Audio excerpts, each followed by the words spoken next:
Harsha hospital, centre for plastic and cosmetic surgery, liposuction, tummy టక్, breast surgery, lip, చిన్ and nose correction సేవలు.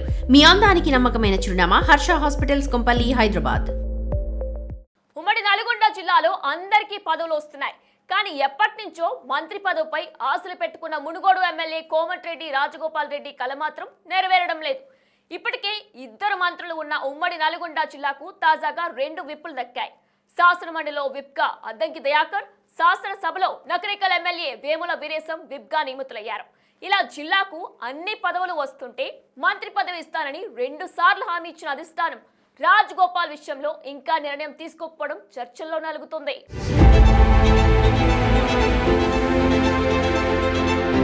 ఉమ్మడి నల్గొండ జిల్లా కాంగ్రెస్ పార్టీకి కంచుకోట. ముఖ్యమంత్రి పదవి మినహా దాదాపు అన్ని పదవులు ఆ జిల్లా కాంగ్రెస్ నేతలను వరించాయి. కాంగ్రెస్ అధికారంలో ఉన్న టైంలో ఉమ్మడి రాష్ట్రంగా ఉన్నప్పటి నుంచి నల్గొండ జిల్లా నేతలకు పదవుల పంట పండుతుంది. ప్రస్తుత కాంగ్రెస్ ప్రభుత్వంలో జిల్లా నుంచి శాసనమండలి చైర్మన్ గా గుత్తా సుఖేందర్ రెడ్డి ఉన్నారు. సీనియర్ నేతలు ఉత్తమ్ కుమార్ రెడ్డి, కోమటిరెడ్డి వెంకట్రెడ్డిలు మంత్రులుగా కొనసాగుతున్నారు.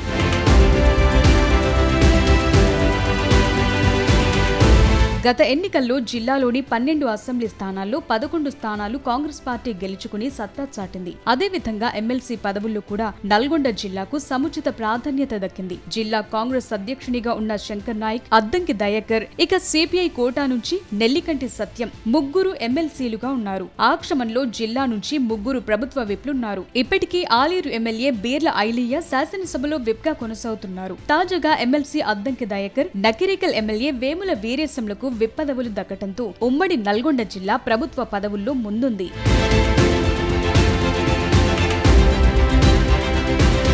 ఇక త్వరలో మునుగోడు ఎమ్మెల్యే కోమటిరెడ్డి రాజగోపాల్ రెడ్డికి కూడా మంత్రి పదవి విషయంలో అధిష్టానం గ్రీన్ సిగ్నల్ ఇచ్చినట్లు తెలుస్తోంది. ఇటీవల ఆయన ఢిల్లీ వెళ్లి ఏఐసీసీ ప్రెసిడెంట్ మల్లికార్జున ఖర్గేతో అదే విషయమై మంతనాలు కూడా జరిపొచ్చారట.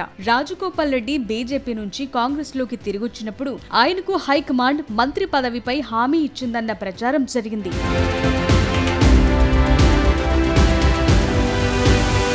అయితే కోమటిరెడ్డి బ్రదర్స్ లో చిన్నవాడైన రాజగోపాల్ రెడ్డికి ప్రభుత్వ ఏర్పాటు సమయంలో మంత్రి పదవి దక్కలేదు. తరువాత ఆయనకు భువనగిరి పార్లమెంట్ సెగ్మెంట్ ఇన్ఛార్జి బాధ్యతలు ఇచ్చి శ్యామల కిరణ్ కుమార్ రెడ్డిని ఎంపీగా గెలిపించుకునొస్తే కేబినెట్ బెర్త్ పక్కా అని అధిష్టానం చెప్పిందట. కానీ ఆ తరువాత మంత్రివర్గ విస్తరణ జరిగిన చిన్న కోమటిరెడ్డికి ఛాన్స్ దక్కలేదు. ఆయనకు 2 సార్లు అధిష్టానం హామీ ఇచ్చిన మాట వాస్తవమే అని పార్టీ నేతలు కూడా చెప్తున్నారు.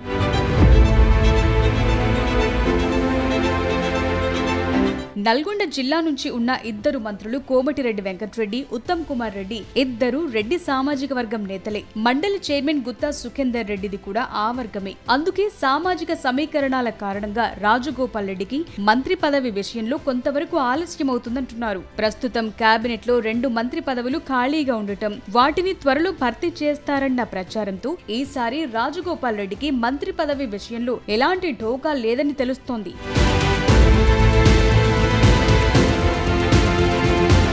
కోమటిరెడ్డి రాజగోపాల్ రెడ్డి మంత్రి పదవి దక్కలేదని గతంలో సీఎం రేవంత్ రెడ్డితో పాటు పార్టీ పెద్దలపై విమర్శలు చేశారు. అవి కూడా అధిష్టానం దృష్టికి వెళ్లాయి. దాని విషయంలో కూడా రాజగోపాల్ రెడ్డి క్లారిటీ ఇచ్చారట. ఇస్తానన్న హామీని నెరవేర్చకపోవడంతో అలా మాట్లాడాల్సి వచ్చిందని, ఇక మీదట అలాంటి తప్పులు జరగకుండా చూసుకుంటారని చెప్తున్న రాజగోపాల్ రెడ్డి ప్రభుత్వంలో అందరితో సఖ్యతగా ఉంటూ ముందుకు సాగుతున్నారు.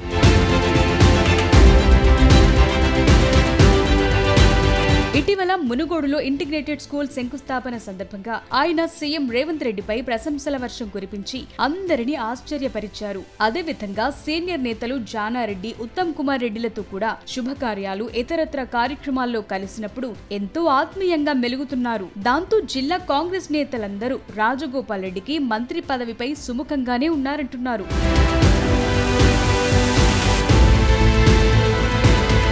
ఇటీవల చౌటుప్పల్లోని ఓ కార్యక్రమంలో మాట్లాడుతూ పదవులు అందరికీ వస్తాయి, కానీ కొంచెం ఓపిక పట్టాలని రాజగోపాల్ రెడ్డి పేర్కొనటం ఇంతకాలం ఆయన దూకుడు చూస్తూ వచ్చిన వారిని విస్మయానికి గురి చేసింది. అధిష్టానం హామీ ఇచ్చి ఇప్పటి వరకు మంత్రి పదవి ఇవ్వకుండా ఓపికతో వేచి చూస్తున్నానని, ఆవేశంలో ఒక్కోసారి నోరు జారిన తప్పు తెలుసుకుని ఓపిగ్గా ఎదురు చూస్తున్నానని రాజగోపాల్ అంటున్నారట.